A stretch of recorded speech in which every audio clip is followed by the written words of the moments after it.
Bismillahirrahmanirrahim. Assalamualaikum warahmatullahi wabarakatuh.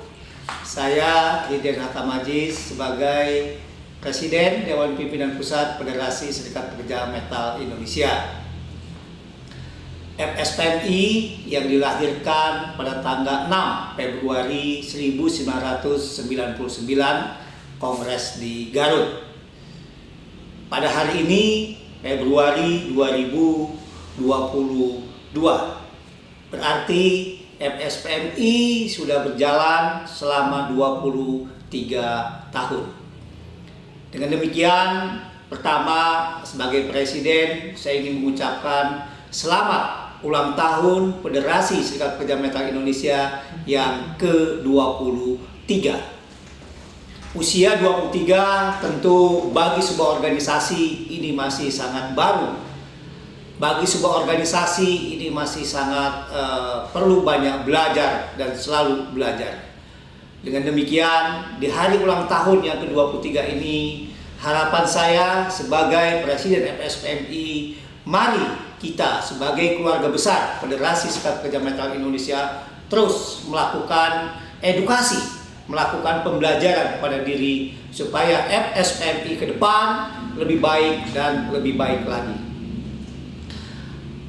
Seluruh anggota Federasi Serikat Pekerja Metal Indonesia, DPP SPMI, PPSPA FSPMI, PC SPA FSPMI, kawan-kawan DPW FSPMI seluruh Indonesia, kawan-kawan KC FSPMI, dan seluruh anggota FSPMI. Dalam kesempatan ini, tentu saya sebagai Presiden SPMI ingin menyampaikan dalam rangka ulang tahun FSPMI yang ke-23. Yang pertama, tahun 2022 adalah tahun yang penuh dengan tantangan buat kita. Sekaligus tahun sebagai tahun perjuangan bagi kita di FSPMI khususnya, dan juga tentu bagi serikat pekerja yang lain. Yang pertama yang saya ingin sampaikan kepada kawan-kawan semua di seluruh Indonesia anggota FSPMI, tahun 2022 ini adalah tahun perjuangan kita untuk memastikan perjuangan yang sudah kita lakukan sepanjang 2020, bahkan dari 2019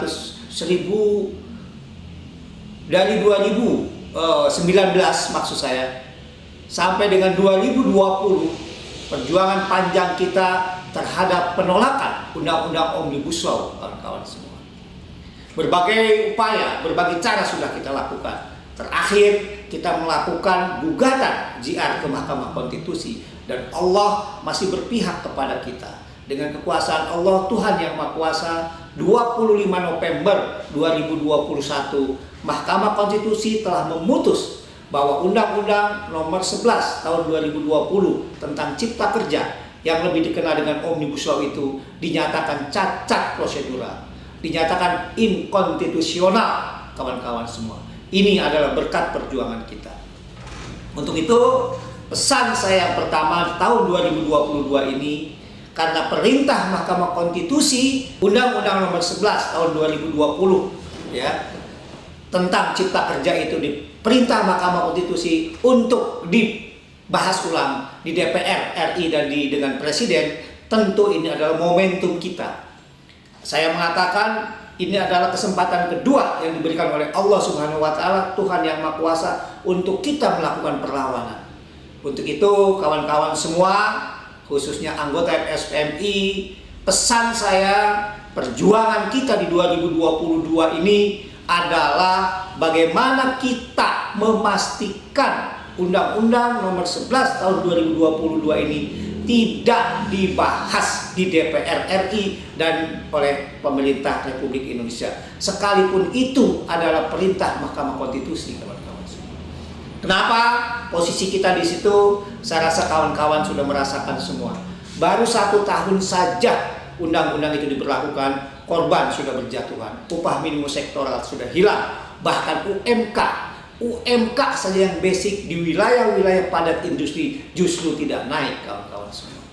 Nah, untuk itu 2022 adalah tahun perjuangan kita untuk memastikan bagaimana Undang-Undang 11 tahun 2020 tentang Cipta Kerja yang lebih dikenal Omnibus Law tidak dibahas oleh DPR RI. Bagaimana bentuk perlawanannya? Tentu kita akan melakukan sedaya upaya perlawanan terus menerus, totalitas, ya. Anggota kita akan kita kerahkan semua untuk memastikan pemerintah dan DPR RI mengerti tentang situasi di bawah untuk tidak dilanjutkan pembahasannya.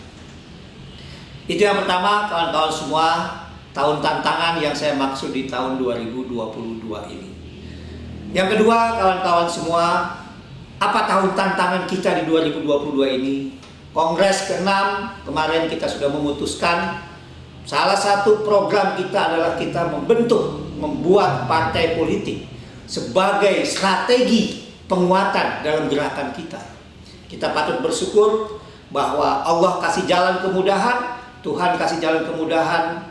Oktober 2021 Partai Buruh ya, yang digagas oleh KSPI dan FSPMI di dalamnya telah dilahirkan kembali atau telah dihidupkan kembali oleh kita, salah satu penggagas, inisiator, pendiri daripada Partai Buruh itu. Nah, maka tantangan yang kedua, kawan-kawan semua, bagaimana kita, anggota FSPMI seluruhnya, saya sebagai Presiden SPMI meminta ya, tahun 2022 adalah tahun yang memastikan strategi juang kita, memperkuat perjuangan kita masuk ke area-area kekuasaan. Karena selama ini kita selalu kalah dalam kebijakan-kebijakan negara ini karena kita tidak punya perwakilan, baik itu di parlemen maupun di eksekutif, kawan-kawan semua. Nah, maka 2022 saya ingin menyampaikan kepada seluruh anggota FSPMI ya, tahun perjuangan kita yang kedua adalah memastikan bahwa Partai Buruh yang sudah berkongres Oktober 2021 kemarin di Jakarta, kita FSPMI sebagai salah satu organisasi inisiator pendiri, mari kita bekerja keras, kita sungguh-sungguh memastikan bahwa Partai Buruh 2022 ini dinyatakan sebagai partai yang ikut pemilu di 2024, kawan-kawan semua. Kita yakin ya, kita semua paham sekarang, kita sadar semua bahwa selama ini kita selalu dikalahkan oleh kebijakan-kebijakan negara ini. Kita selalu tidak diperhitungkan dalam kebijakan-kebijakan negara ini. Kenapa? Karena suara kita dibungkam di legislatif. Kenapa suara kita dibungkam? Karena tidak ada orang-orang yang berasal dari kita, tidak ada orang-orang yang memang betul-betul berlatar belakang daripada pejuang-pejuang buruh, aktivis-aktivis buruh secara organisasi, secara kepartaian, kawan-kawan semua. Nah, saya yakin kita semua sudah paham ya. Saya percaya seluruh anggota FSPMI sudah mengerti tentang kias politika dan segala macamnya. Untuk itu tahun 2022 ini bagi kita FSPMI sebagai tahun tantangan kita. Yang kedua adalah bagaimana kita memastikan Partai Buruh di 2024 ikut atau sebagai salah satu partai peserta pemilu 2024. Bagaimana caranya, Bu Presiden? Caranya adalah mari kita bersama-sama yakinkan seluruh anggota kita, keluarga kita, memastikan 2022 ini sudah menjadi anggota Partai Buruh, sudah paham menjadi anggota Partai Buruh, sudah melengkapi persyaratan semua menjadi anggota Partai Buruh. Karena Partai Buruh adalah strategi juang kita, alat perjuangan kita untuk bagaimana kesejahteraan kita bisa diraih, bisa dicapai. Republik Indonesia menganut kias politika, seluruh sendi-sendi kehidupan diputuskan oleh kebijakan-kebijakan politik. Kita selama ini lemahnya adalah tidak ada orang-orang kita yang duduk di partai politik atau di lembaga-lembaga kekuasaan itu. Bagaimana untuk bisa masuk ke lembaga kekuasaan itu? Tentu ya, regulasi yang ada di Indonesia hanya satu cara, melalui partai politik, kawan-kawan semua. Dan saya ingin mengatakan 2022 inilah penentuan. 2022 inilah ya sebagai meletakkan pondasi untuk Partai Buruh apakah Partai Buruh dinyatakan sebagai peserta pemilu atau tidak nanti 2024 adalah tahun ini 2022 ini kawan-kawan. Maka mari kita kerja keras, mari kita sungguh-sungguh. Kita meyakini hanya melalui Partai Buruh lah kita bisa duduk di legislatif, kita duduk di eksekutif, dan sekaligus pada akhirnya kita akan mengambil kebijakan-kebijakan untuk kita sebagai kelas pekerja, kawan-kawan semua.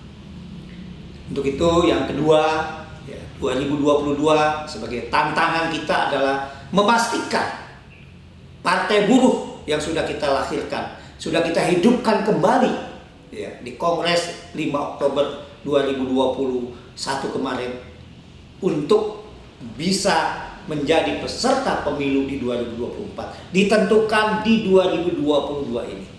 Karena Republik Indonesia kawan-kawan semua rejim menganut rejim administrasi. Tolong seluruh anggota SPMI sadari ini, tolong perhatikan ini, jangan dianggap enteng tentang administrasi di Partai Buruh ini. Ya, karena rejim Indonesia menganut sistem administrasi.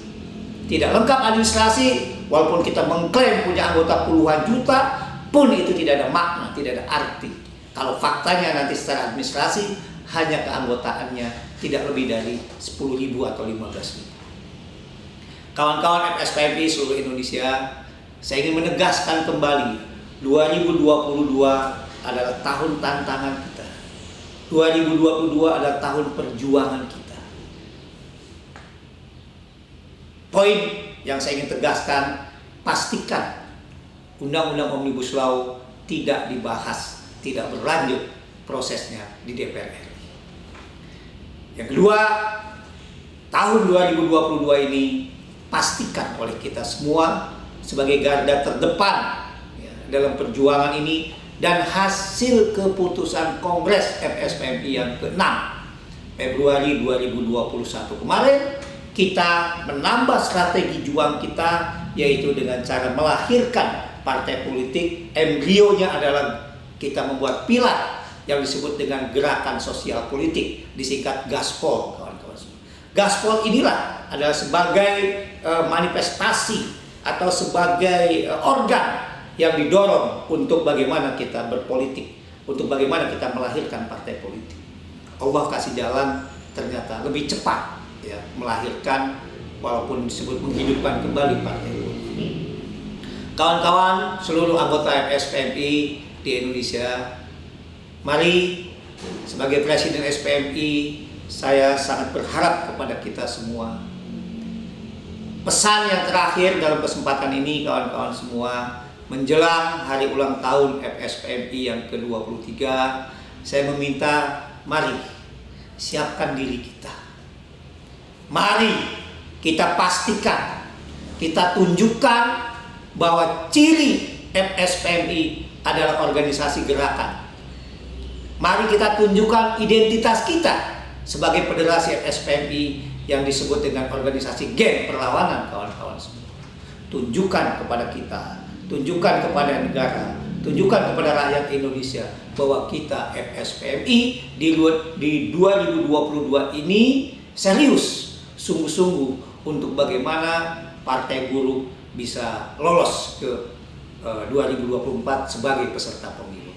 Dan kita sungguh-sungguh, kita serius untuk bagaimana Undang-Undang Nomor 11 Tahun 2020 tentang Cipta Kerja dipastikan untuk tidak lagi dibahas selanjutnya oleh DPR RI dan pemerintah. Momentumnya 2022 ini. Pembuktiannya di mana, Bu Presiden? Tanggal 7 Februari 2022, saya minta di seluruh provinsi yang anggotanya, yang ada anggota FSPMI untuk melakukan aksi besar-besaran. 7 Februari bertepatan dengan hari Senin, kawan-kawan semua, yang bertepatan dengan hari Senin 7 Februari 2022, saya minta, saya instruksikan kepada seluruh anggota FSPMI di seluruh provinsi yang ada untuk melakukan aksi besar, melakukan aksi besar ke gedung DPRD-nya provinsi, tingkat provinsi, atau ke kantor gubernurnya, atau lebih tepatnya mungkin ke DPRD provinsi. Nyatakan di situ bahwa Undang-Undang 11 tahun 2020 tidak lagi dibahas, tidak lagi diproses, sekalipun itu perintah Mahkamah Konstitusi. Jelaskan kepada anggota DPR bahwa baru 1 tahun saja diberlakukan, korban sudah berjatuhan, kerugian yang kita dapat sudah kita terima. Saya rasa kawan-kawan paham di situ. Jelaskan kepada mereka. Mari tunjukkan identitas FSPMI sebagai organisasi geng perlawanan. Tunjukkan ciri khas FSPMI adalah organisasi gerakan, organisasi yang selalu melakukan aksi-aksi ketika ada ketidakadilan. Nah, untuk Banten, DKI dan sebagian Jawa Barat, saya minta nanti ya untuk untuk memenuhi gedung DPR RI, kawan-kawan semua. DPR RI akan kita penuhi oleh anggota FSPMI Banten, DKI, Jakarta, dan sebagian Jawa Barat. Karena sebagian nanti Bandung Raya saya minta untuk mengisi di DPRD Provinsi Jawa Baratnya. Itu pesan saya kepada seluruh anggota FSPMI di seluruh Indonesia, dan tentu juga suasana atau situasi pandemi COVID-19 masih belum selesai. Ya, sudah melandai tapi belum selesai. Nah, untuk itu saya tetap mengingatkan kepada kita semua, jaga kondisi kesehatan. Tetap kalaupun nanti kita ada aksi-aksi, prokes harus kita utamakan. Demikian kawan-kawan semua, tetap semangat, jaga kesehatan, pastikan diri kita adalah sebagai orang yang melakukan upaya-upaya perjuangan, khususnya perjuangan kaum pekerja. Terima kasih, saya akhiri. Assalamualaikum warahmatullahi wabarakatuh.